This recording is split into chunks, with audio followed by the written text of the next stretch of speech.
Tropical cyclone impacts are expected for the Queensland coast within the next 24 to 48 hours, even though the development of the tropical cyclone has slowed.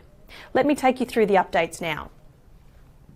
Tropical low 05U is still sitting well offshore from the Queensland coast, generating cloud and thunderstorms over the Coral Sea. Slower than expected development of this system means that it is still a tropical low and isn't expected to become a tropical cyclone until early tomorrow morning. Let's take a look at that now. Our current tropical cyclone watch zone extends from Cairns to St Lawrence. It doesn't include Cairns, but it does include Townsville, Mackay and the Whitsunday Islands. We're expecting to see tropical cyclone impacts developing in these areas in the next 24 to 48 hours, so most likely from Wednesday night or early Thursday. The tropical low is still sitting well offshore.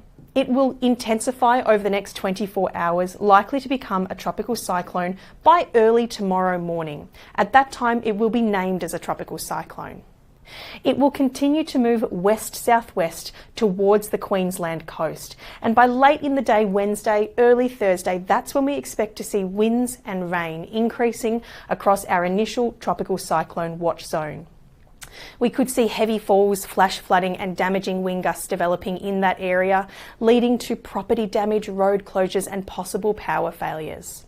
As the system nears the coast, that impact area is likely to become more extreme and much broader.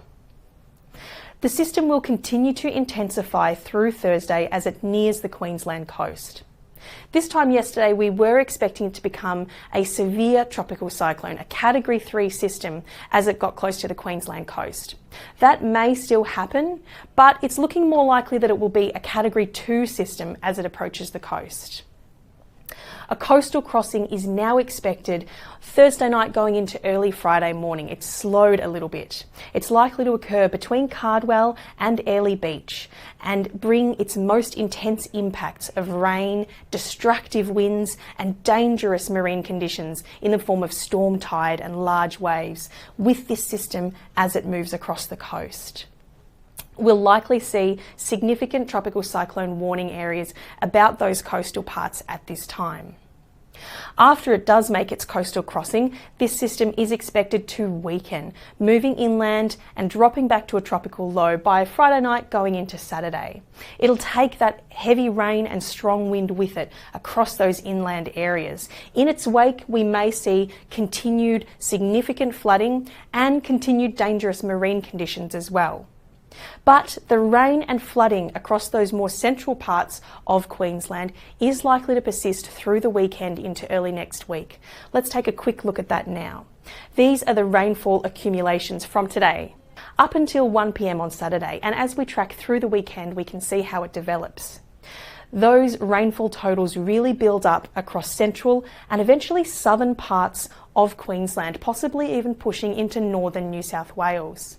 This low, even though it won't be a tropical cyclone at that stage, will be continuing to generate severe weather. We're anticipating widespread flooding through the weekend going into early next week.